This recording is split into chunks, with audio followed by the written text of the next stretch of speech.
So the players here are an independent woman, and then we've got this guy on the other side who is a professional injured one. Either he continually claims that he is the victim in all these situations, or he's notorious for suing every single person or every single situation that he's able to sue upon.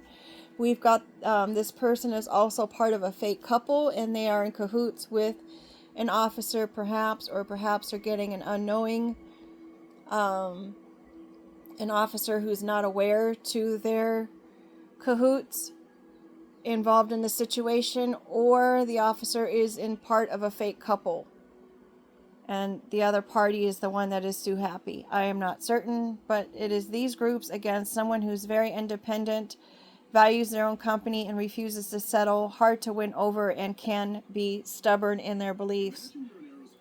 We also have the Page of Swords. In this card, it looked like to me, as I said earlier, I'm not very versed on tarot anymore, but to me in the photo, it looks like this person knows that something is coming. They know that someone is afoot, but even though they know that something is afoot, they go ahead and tend to their own garden, making their crops.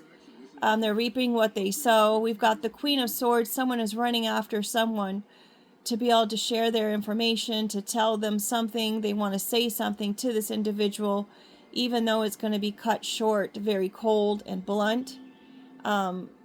We've got the Eight of Cups here, which is of this girl. And in my mind, I was thinking when I first saw it that she's growing these wings and she keeps plucking them out because she doesn't understand what these wings entail. But the book describes it as she had her wings removed or destroyed, and she's no longer the person who she was before. And she doesn't feel like she can face the people that she wants to go back to her hometown and face because she's no longer with wings. But in actuality, it's like your wings are going to grow back. They keep growing back no matter what you do. You are who you are. Someone is going out on a new journey here. They're trying to be practical on it. They are trying to be practical on their next steps, of course. Going back to the Eight of Cups, we have a situation that started with pleasure and fun. It was a partnership that someone got involved in, perhaps this one.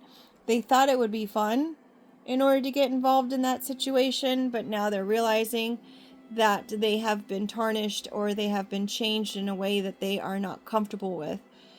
We've got the Ten of Swords here, seeing someone in the background who is walking away from... Sailing away? Oh, no, that looks like that's actually... At first I thought it was a boat, but it's actually a spirit kind of evil-eyeing what's going on here in the cemetery, waiting for someone to appear. Ten of Swords, they are been broken down. They can't take anymore. We've got that little critter there on the left with the green eyes and the green tongue.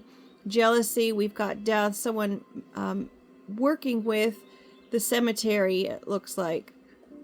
The cemetery is their playground. They want to bring everyone down, destroying everything in their essence, in their livelihood, and everything of that nature.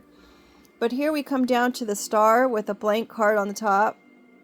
I want to say that we do have a couple of eights here, the number 8 of Wands, and then we had the 8 of Cups as well. 8 is a number of a masculine action.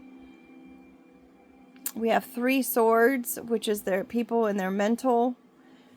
We have the Star here. Usually it's a wish being granted, but in this case, what did the book say it was?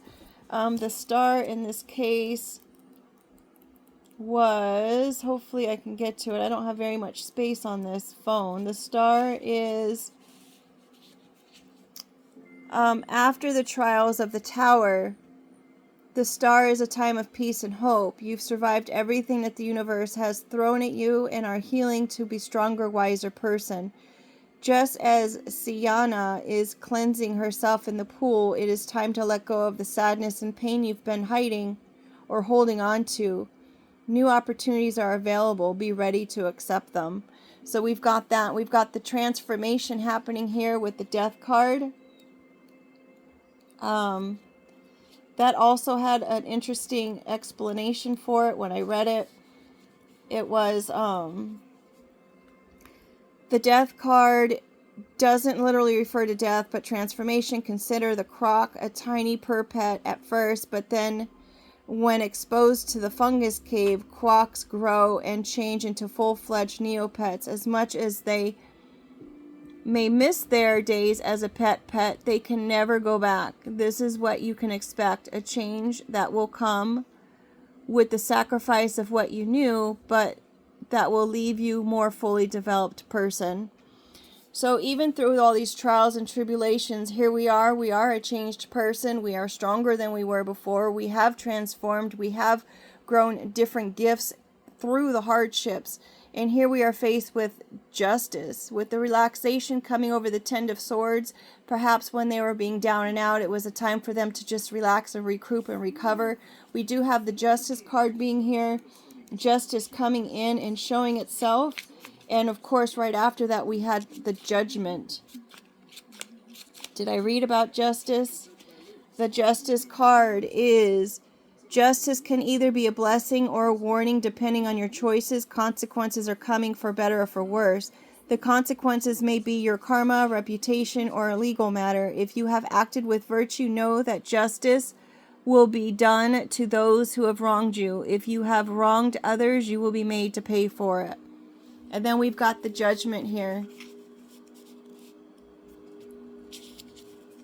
The Judgment. Judgment is the penultimate card in the major arcana. It is a chance to reflect on your decisions and the lessons you've learned to become a more complete and fulfilled person. In your journey, you have the inevitability made mistakes, but now it is a good time to reach out for those you have wronged, if doing so wouldn't cause them further harm, and to make amends. So 2 cards about amends here. Dealing with this independent person. And then we've got the injured one, someone who's always injured, someone who comes from a place of being injured, or perhaps someone was a professional at injuring this independent person. Whomever it is part of a fake couple, and they've got an officer somewhere around them, whether the officer is observing or investigating or somehow connected to this fake couple. They're here. Break the deck one more time, the funny one. Maybe the officer thinks the whole situation is funny, that this fake couple thinks that they're going to be able to get away with whatever it is that they've been getting away with. With that being said, folks, it's time to heal. It's time to understand you are not the person you used to be. You will not be able to go back to that person. Just keep reaping what you're sowing. Keep tending to your garden. Just keep taking those steps forward, regardless of where it may make you end up. Even if you're hitting that rock bottom and you feel like you just can't go on anymore, you can. You definitely can, because there's always a star in the darkness. The star always follows the darkness. Even in death, you've got the vibrant colors there. The rose, every rose bush has its thorns, but it doesn't mean that you stop enjoying the roses, right? Because justice will always be served. Judgment will always be had. Allow the proper authorities to make those judgments. Don't ever take the law in your own hands. Always respect the process of the justice system, because there are good people in the justice system that believe in the oath that they took. With that being said, folks, make it a great day, and thanks for being here.